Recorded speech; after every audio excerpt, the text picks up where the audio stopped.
Mirësardhje në hapësirën informative Shqipëria sot, unë jam Kasandra Pali dhe së bashku do t'jemi në minutat në vijim, do ndalemi me njëherë tek një zhvillim i minutave të fundit, ku policia e shtetit njofton se 49 vjeçari palestinez i cili vrau me mjet prerës vajzën e tij rreth 2 muaj më parë në një apartament në rrugën Gjon Muzaka është vënë pranga në Liban me qëllim ekstradimin në Shqipëri. Unë do të kem në një lidhje të drejt për drejt kolegun Ervin Leka, i cili ka mundur të mësoj më tepër lidhur me arrestimin e palestinezit.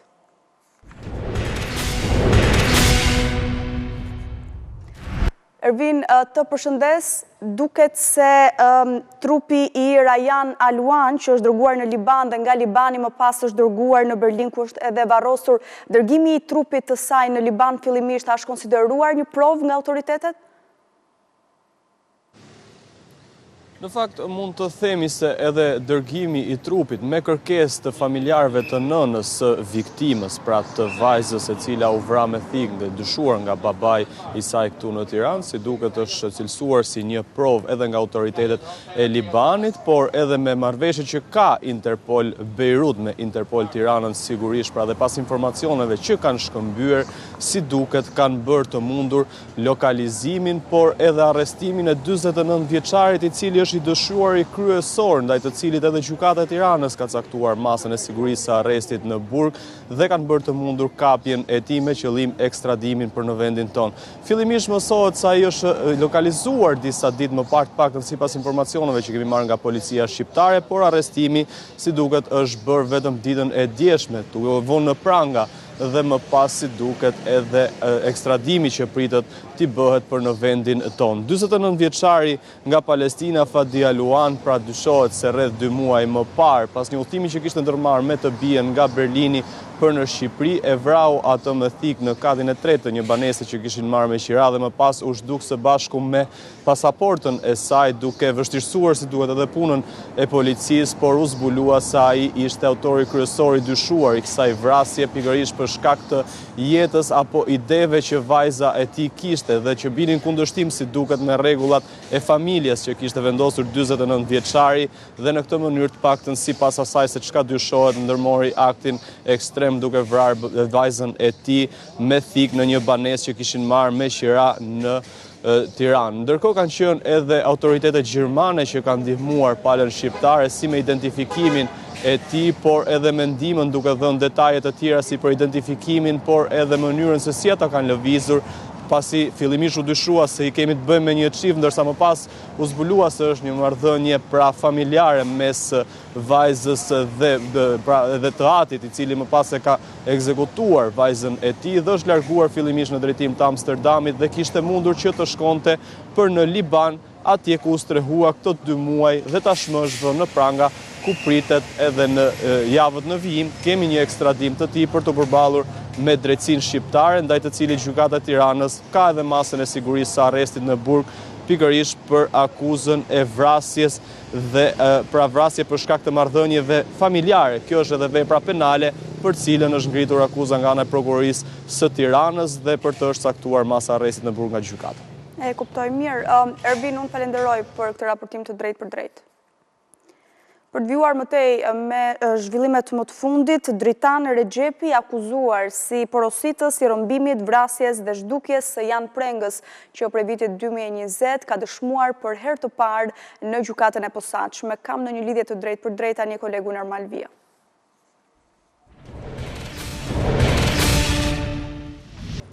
Ermal, të përshëndes, kjo është hera e parë që Dritan Rexhepi i merret një dëshmi sa i takon akuzës ndaj tij për vrasjen e Jan Prengës, por nëse mund ta tregosh çfarë ka dëshmuar ai dhe çfarë ndodhi në seancë. Kjo e mërkur në fakt, Kasandra, ishte dita e parë kur Dritan Rexhepi, i cili është ekstraduar nga Turqia në lidhje me rrëmbimin dhe zhdukjen e trupit të Jan Prengës, ngjarja kjo e ndodhur në janar të vitit 2020 në Kamës dhe më pas trupi i tij u çua në kompleksin Golden Resort në Shijak, në pronësi të Altin Hajrit, ku prokuroria dyshon se pikërisht Rexhepi jetë personi që të ketë urdhëruar rrëmbimin dhe më pas zhdukjen e trupit të Prengës, kjo në lidhje me një konflikt që ai ka patur me vëllezërit e tij të fundit, sa i takon rëmbimit një sasi e kokaine e cila u rëmbyen në një port në Angli në vitin 2019. Por nga ana tjetër, Dritan Rexhepi ditën e sotme ju është përgjigjur pyetjeve të prokurorëve të posaçëm duke mohuar të gjitha njohjet me persona të cilët dyshohen si bashkëpunëtor të tij në krimin e ndodhur në vitin 2020, mes të cilëve Gentian Funiqi, Kerado Kështeja, Martin Bleta apo edhe Altin Hajri. Të gjitha pyetjeve në fakt Dritan Rexhepi ju është përgjigjur duke mohuar njohjet me persona të cilët dyshohen si bashkëpunëtor të tij. Nga ana tjetër ai ka treguar se në vitin 2019, kohën në të cilën dyshohet se ai ka porositur, le të themi, rëmbimin e Jamprengës, pra në dhjetor të vitit 2019, ai mbaj izoluar në një burg të Ekuadorit, atje ku ishte dënuar me 10 vite heqje lirie sa i takon akuzës së trafikut të lëndëve narkotike. E nga ana tjetër, vetë Rexhepi ka mohuar që të ketë qenë përdoruesi telefonave të tjerë, por të gjitha komunikimet ai ka treguar në gjykatë se i ka kryer vetëm nëpërmjet gabinës telefonike. E gjithashtu, në lidhje me ngjarjen për të cilën e akuzon prokuroria, Rexhepi ka dëshmuar se është njohur vetëm nëpërmjet mediave në Shqipëri, e më pas ka qenë prokuroria e Tiranës që ka nisur hetime në lidhje me ngjarjen e ndodhur në Kamës, ku u rëmbye Jamprenga, dhe më pas prokuroria doli në përfundimi se një nga urdhëruesit ishte pikërisht Jamprenga. Por ky i fundit ka mohuar sigurisht këtë ngjarje duke treguar në gjykatë se një prej të afërmëve të tij e ka dërguar në prokurorinë e Tiranës për të marrë informacion në lidhje me atë se çfarë pretendonte prokuroria, atje ku në fakt ka takuar dhe një gazetar për të cilin në fakt ai ka treguar se i ka vënë dispozicion nëpërmjet të afërmit të tij foto se nuk ishte Dritan Rexhepi apo Gramoz Rexhepi, ndryshe siç e përmendte prokuroria. Por nga ana tjetër, në fund, edhe pse në të gjitha, po themi, pretendimet e tij, Dritan Rexhepi ka mohuar të ishte një nga organizatorët për rëmbimin dhe më pas zhdukjen e trupit të Jamprengës, prokuroria e posaçme,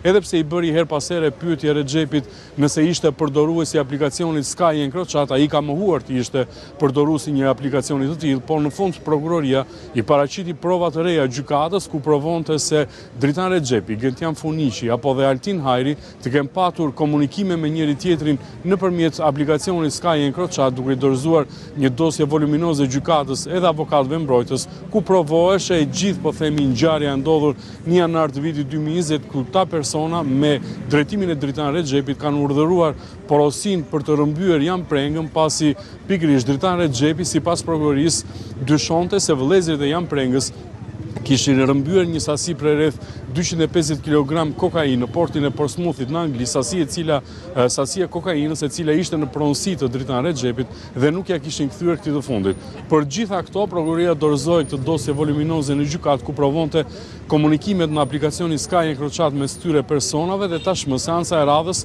do të mbahet në 7 maj në orën 9, ku avokatët, le të themi, do të bëjnë prapësimet, kjo sa i takon materialeve të cilat prokuroria i dorëzoi ditën e sotme. E kuptoj. Të falenderoj, Ermal, për këtë raportim të drejt për drejt direkt nga prokuroria e posaçme. Ecimotej, një 23 vjeçar i cili dyshohet se do të shiste armën e zjarrit në kryeqytet është vënë në pranga. Blut informojnë se i riu kap në flagrancë në zonën e Don Boskos në rrugën Demir Progni. Nga kontrollet e kryera, pistoleta me municion luftarakër sekuestruar si provë materiale. Ndërkohë që nga pamjet e publikuara nga policia shohim edhe pistoletën që 23 vjeçari e kishte mbështjell me një letër të bardhë brenda një kutie. Operacioni është koduar me emrin Gracka.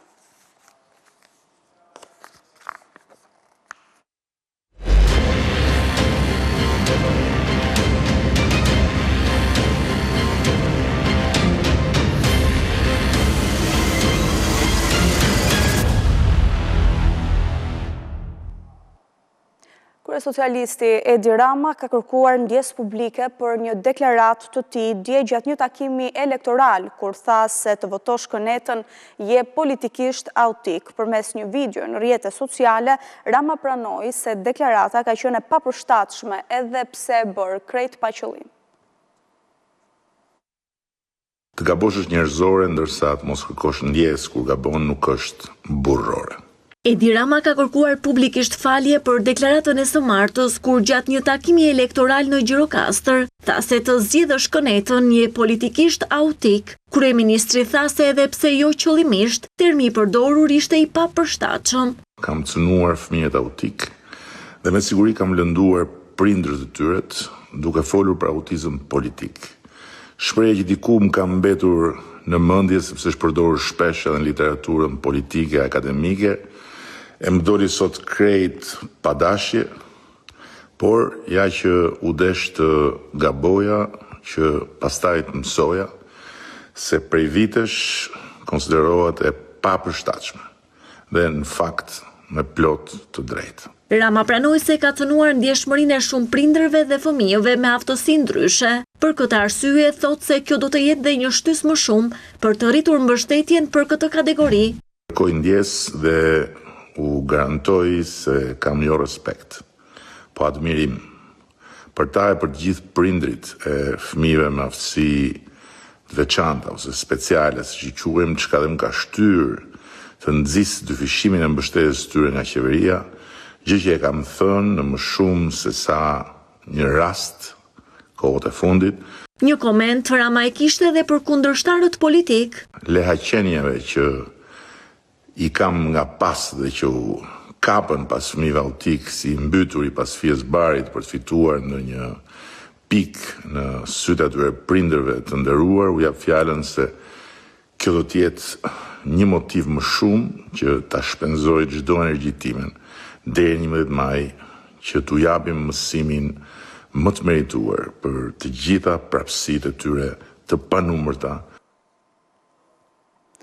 Partia Socialiste është e vetmja forcë politike që mund ta çojë Shqipërinë në Bashkimin Evropian. Nga Gjirokastra, Rama kërkoi votën për pasaportën europiane, e cila tha se do t'i jap vendit një status të ri. Kryesocialisti tha se integrimi i vendit do vulloste një herë përgjithmonë barazim përpara ligjit, duke e bërë të pacënueshme nga politika. Në mitingun e thirrur me gratë, Rama tha se ato janë mbështetja kryesore dhe çelësi i fitores. Ndalesa e radhës e Edi Ramës në turin e takimeve elektorale ishte Gjirokastra, u prit në tingujt e istos polifonike.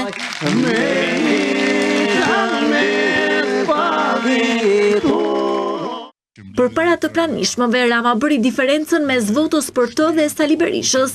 Kryesocialisti tha se më 11 maj, vota për numrin 5 është vot për pasaportën europiane, me të gjitha benefitet e saj. Negociatat i mbyll vetëm unë me Partinë Socialiste, nuk i mbyll dot njëri tjetër.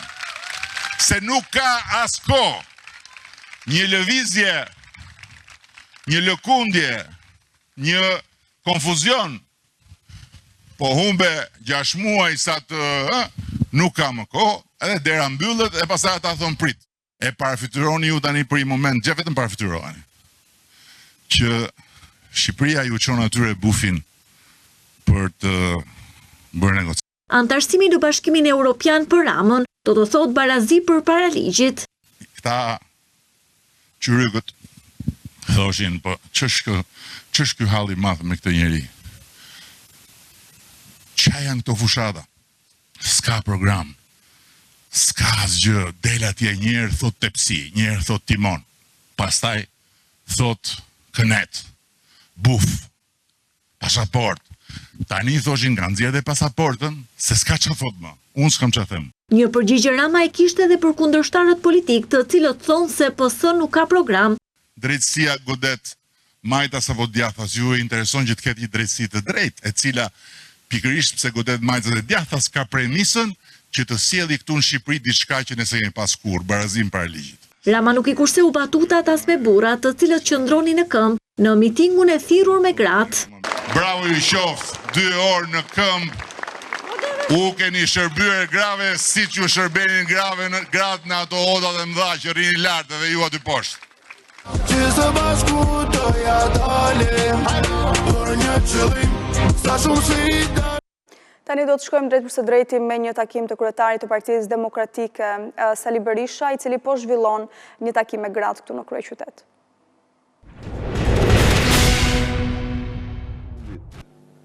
E presidentit Donald Trump ka leksionin më të madh të saj takimin me njerëzit. Ai kishte një censur të jashtëzakonshme në tërësi nga të gjitha ato që quhen mainstream media, përveç njeri që ishte il kundur. E keni parasysh se si kishin vendos gjigant të rrjeteve sociale censurën. Edhe a censure kishin kryesisht për Trumpin, që shtrin kudo. Natyrisht, pollet ishin humset më të mëdha në historinë e njerëzimit, sepse dolen institucionet më mashtruese të opinionit publik. 1.6 miliard euro u shpenzuar për polle nga kundërshtarët e presidentit Donald Trump dhe të gjitha përfunduan atje ku duhet ishin, sepse mashtruan kombin amerikan duke paraqitur fitimtar atë që s'mund të fitonte. Pra, kemi analogjira të vërteta, por mbështetësit Partia Republikane dhe mbështetësit e presidentit fituan vetëm duke takuar njerëzit, duke takuar amerikanët. Ata gjetën për herë të parë se me takime mund të ndrohej një mendimi i 1/3 së atyre që kishin mendim tjetër për të votuar. Pra, takimi, sipas rezultateve të kësaj fushate, është përcaktues dhe vendimtar për rezultatin e zgjedhjeve. Ata vendosen një sistem monitorimi individual. Do më thënë, monitoronin çdo takim të çdo mbështetësi të Partisë Republikane. Kur do njërë më shumë se sa këto ditë këto javë që kanë mbetur nuk marrin pesh dhe rëndësit jashtëzakonshme me takimet. Ju takimet tuaja dhe të përfaqësuesve tuaj në shtabe. Ndaj dhe ftesa ime, këshilla ime, sugjerimi im është takime dhe vetëm takime. Çfarë tregojnë? Cili është gjendja në tek qytetarët? Është një optimizëm shumë i madh. Është një optimizëm, po ta shprehim në terma reale, ja u them me bindje të plot, 2 kate më i madh se që mendojmë. Është një optimizëm që nuk mahet mend kur ka ekzistuar. Ju e shifni vetë në takimet tuaja. Unë konstatoj, jo, nuk po flas vetëm për mitingjet, por po flas për takimet që kam bërë në tregje, në rrugë, një klim jashtëzakonisht miqësore. Një klim me një fjalë, qytetarët me zi presin programin ton, fjalën ton, vlerësimin ton. Ky është realiteti. Ndaj dhe unë e kuptoj lodhjen, është faktor normal, por duhet bëjmë gjithçka të dalim mbite dhe të shumë fishojmë takimet me qytetarët. Strukturat e Partisë Demokratike të tëra duhet të jenë në funksion tuaj. Duhet të jenë në funksion tuaj, në shërbim tuaj. Duhet bëjnë takime për ju dhe në emër tuaj. Duhet të mbështesin ju fuqimisht.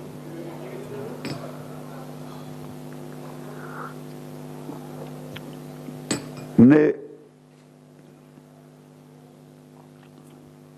kemi program serioz. shikoni çfarë ndodh në anën tjetër. Ai fillimisht del para shqiptarëve, sikur ka zbrit nga Marsi, sikur nuk ka qeverisë 12 vite, sikur nuk din se ku është, nuk flet as për 12 vitet, as për 4 vitet që vinë, dhe zhvillon një narrativ, paraqet një narrativ në të cilën kërkon të ngjasoj me një Big Brother të pjesshëm apo me diçka të tillë, duke presupozuar se njerëzit nuk kanë asnjë problem, asnjë hall, se as aktualisht, as në të ardhmen, ata nuk paraqesin. Do të thënë, nuk ekzistojë në një farë mënyrë. Me vulgaritetin e tij, me banalitetin e tij, ai kërkon të spostoj vëmendjen e qytetarëve nga problemet jetike me cilat ata përballen tek probleme që tek mashtrime që ai kërkon të bëj me tallavan e tij. Pastaj kthehet, kopjon programin. Ju e pat. Mirë, vion kështu ky takim i kryetarit Partisë Demokratike për të vjuar për të qëndruar te kjo forcë politike. PD ka marrë një përgjigje nga SPAK për shkeljet në këtë fushat, por prokuroria e posaçme nuk po heton për ofertën e hapur për blerje votash bërë nga një kandidate e opozitës. Megjithse kanë kaluar disa ditë nga oferta Adriana Kalas për para në shkëmbim të votës, për të SPAK hesht edhe Komisioni Qendror i Zgjedhjeve, megjithse jo zyrtarisht ka pranuar për ABC News se është një shkelje flagrante ligjore dhe penale. Vendi i parë me 1.000 euro, vendi i dytë me 500 euro dhe vendi i tretë me 200 euro. Kjo video e publikuar të shtunën nga Adriana Kalaja, e cila me zë dhe figurë ofron para në këmbim të votës, nuk ka vënë në lëvizje asnjë institucion. Veprimi i saj konsiderohet vepër penale dhe dënohet nga 6 muaj deri në 2 vite burg. Në Komisionin Qendror të Zgjedhjeve nuk ka mbërritur asnjë denoncim dhe nuk është ndërmarr asnjë veprim për rastin e Adriana Kalas, kandidate së Partisë Demokratike, e cila ofroi publikisht në rrjetet sociale shpërblim financiar për mbështetësit e saj në garën elektorale të 11 majit. Por edhe prokuroria e posaçme kundër korrupsionit dhe krimit të organizuar nuk ka ndërmarrë asnjë mas, edhe pse kjo strukturë vetëm gjatë periudhës 11 prill deri në 20 prill ka monitoruar 50 faqe të institucioneve zyrtare në media sociale, ku janë evidentuar 3 postime me gjetje të cilat janë dërguar për fillim të hetimit administrativ. Çuditërisht, edhe pse monitorimi përfshin dhe datën 19 prill, ditë kur Kalaja ka shpërndar postimin, SPAK nuk e ka përfshirë në shkeljet në rrjetet sociale. Vet Kalaja pretendon se nuk e ka shkelur ligjin, por kryetari i saj Sali Berisha, i vetëdijshëm për shkeljen që kandidatja e tij ka kryer, u përpoq ta justifikonte. Është një keq kuptim, jo shitblerje vote. Ajo njerëzit, siç e kam kuptuar unë, megjithatë e ka heq statusin.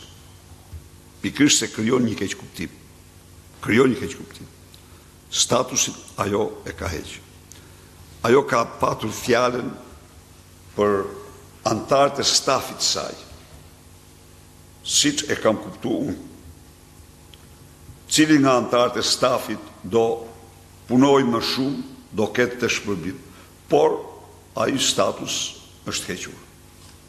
Pikërisht sepse kanë menduar që ka krijuar një keq kuptim. Pas një verifikimi rezulton që zonja Kalaja nuk e ka hequr postimin, por ne, megjithse në mënyrë simbolike, ajo ka shpërndar shpërblimet për gazetar kritik me Berishën, pyetja mbetet, jo për shkeljen ligjore të një kandidateje për deputete, por për heshtjen e institucioneve që duhet të frenojnë dhe ndëshkojnë shitblerjen e votës.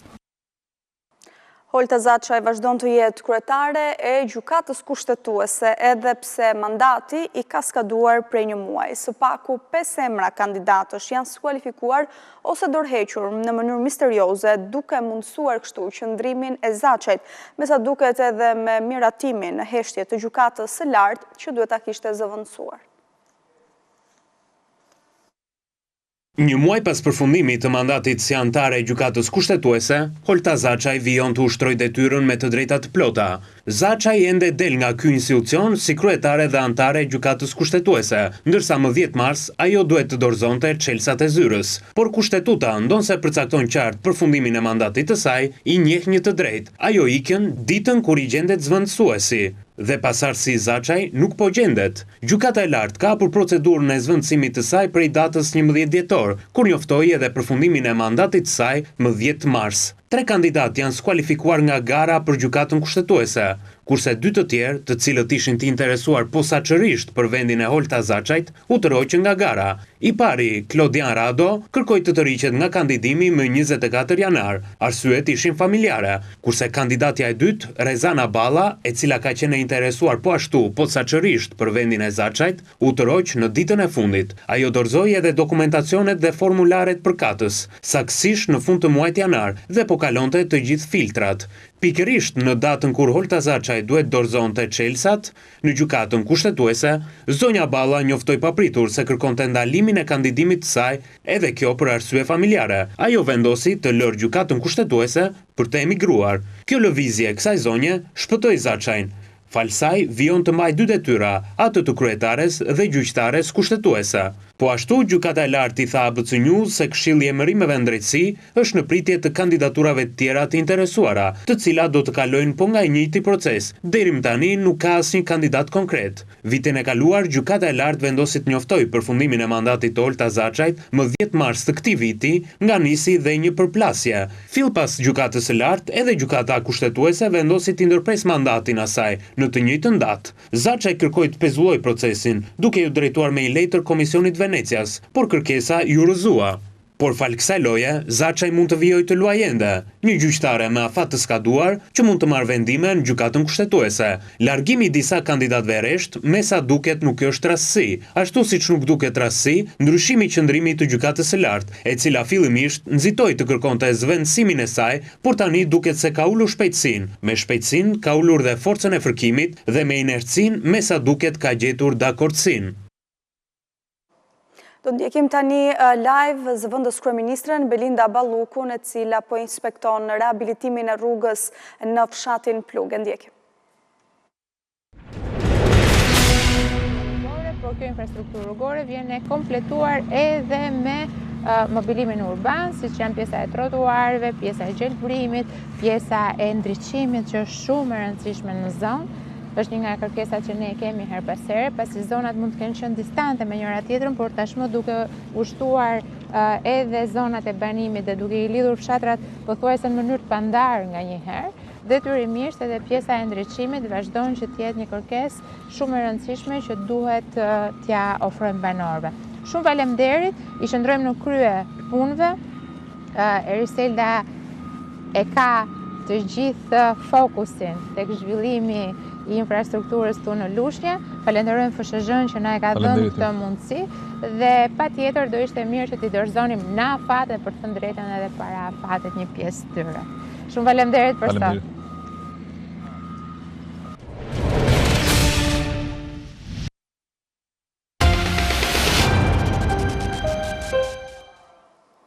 Jemi rikthyer në këtë transmetim të drejt për drejt. Një stuhi e fuqishme shoqëruar me rreshje intensive shiu dhe breshërit pazakont ka goditur disa fshatra në qarkun e Elbasanit. Kam në një lidhje të drejt për drejt kolegen Disona Skënderi.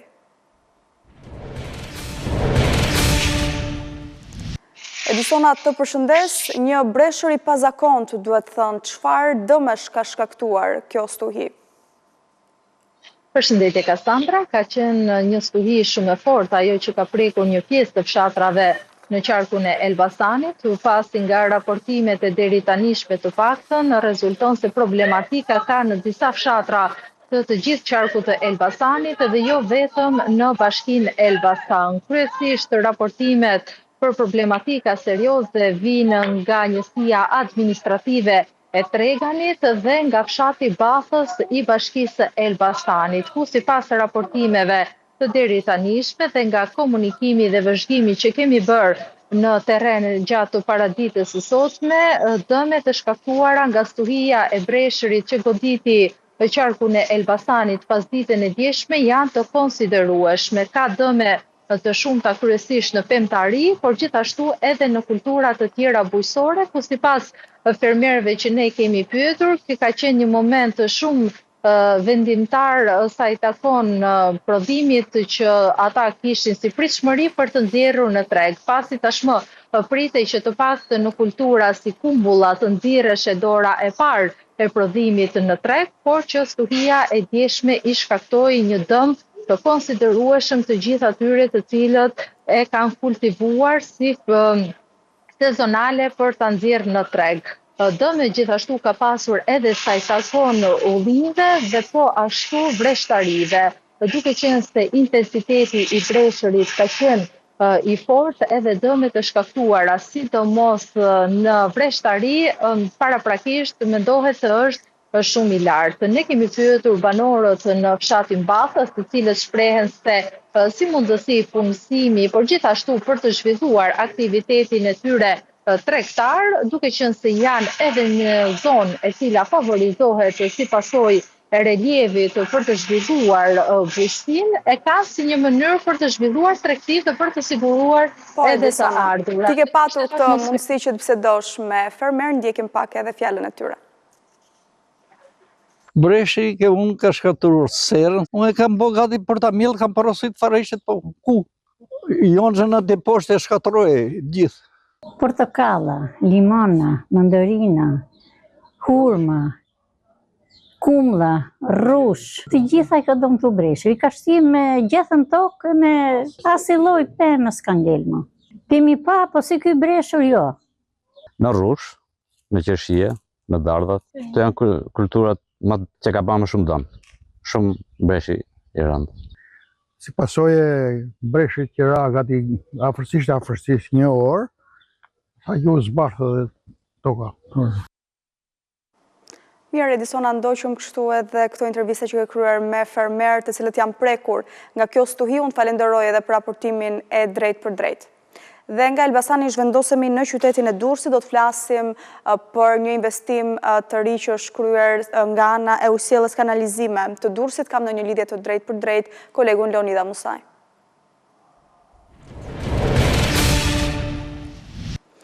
Leonida, të përshëndes, ku është kryer ky investim në usjellës dhe çfarë rëndësie ka për gjithë komunitetin?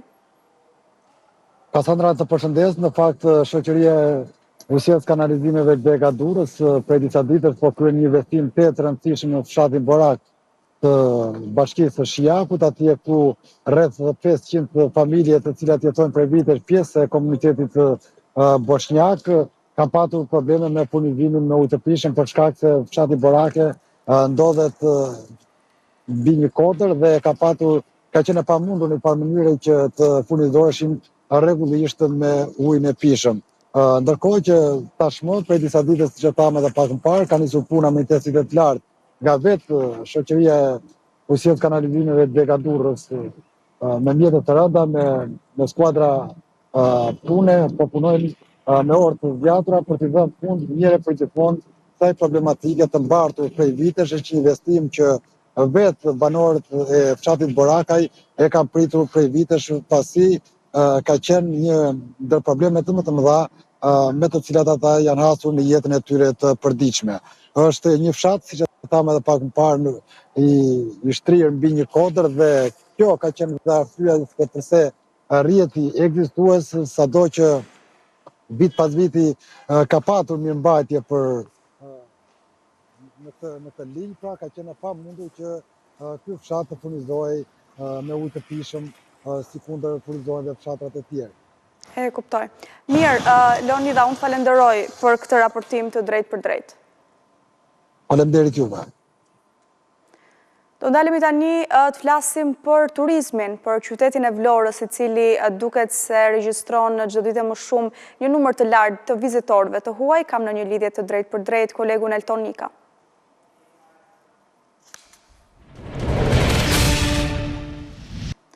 Elton, të përshëndes, është vënë re një fluks turistësh, por në vizitat që kryen sa i takon historisë së Vlorës, Muzeut të Pavarësisë. Si qëndrojnë këto shifra krahasuar me vitin e kaluar? Kjo është e vërtet, veç turistëve të cilët kryen vizita në qytetin e Vlorës, ka turistë shumë të cilët tashmë i drejtohen edhe Muzeut të Pavarësisë apo dhe muzeve tjera në qytetin e Vlorës. Ne kemi parë nga afër turistë shumë të cilët i drejtohen Muzeut të Pavarësisë në qytetin e Vlorës. Janë nga Danimarka, nga vendet ndryshme të Europës dhe të paktën nga ajo çfarë më kanë konfirmuar edhe drejtues të Muzeut të Pavarësisë në qytetin e Vlorës, bet fjalë që këtë vit turistët e huaj kanë nisur të vinë më shpejt se krahasuar me vitin e kaluar apo edhe me vitet e tjera. Është një numër i konsiderueshëm i tyre turistë të huaj të cilët kërkojnë të njihen me historinë e Shqipërisë, me historinë e Vlorës, me pavarësinë e Shqipërisë dhe normalisht në Muzeun e Pavarësisë kanë se çfarë të shohin nga afër. Por në intervistat ne që kemi marrë me këta të huaj, ata kanë deklaruar që është me të vërtetë një surprizë e bukur qoftë Vlora dhe qoftë Shqipëria, qoftë për sa i përket muzeve, por edhe ato se çfarë kanë parë në qytet vizitës së tyre në Shqipëri. Normalisht një pjesë e mirë kanë qenë për herë të parë, ka patur nga ata të cilët kanë deklaruar se me atë se çfarë kanë vizituar në Vlorë dhe në Shqipëri, padyshim që një ditë do të rikthehen sërish, por dhe do të rekomandojnë edhe miqve dhe të afërmve të tyre për të vizituar Vlorën dhe Shqipërinë, qoftë të vit, por edhe vitet e tjera. E kuptoj. Mirë, Elton, unë falenderoj për këtë raportim të drejtë për drejtë. Qëndron në Shqipëri është nisma me fundit e nxënësve të shkollës Atë Shtjefën Gjeçovi. Kam në një lidhje të drejtë për drejtë për të mësuar më tepër lidhur me këtë nismë me kolegun Gjergj Figuri.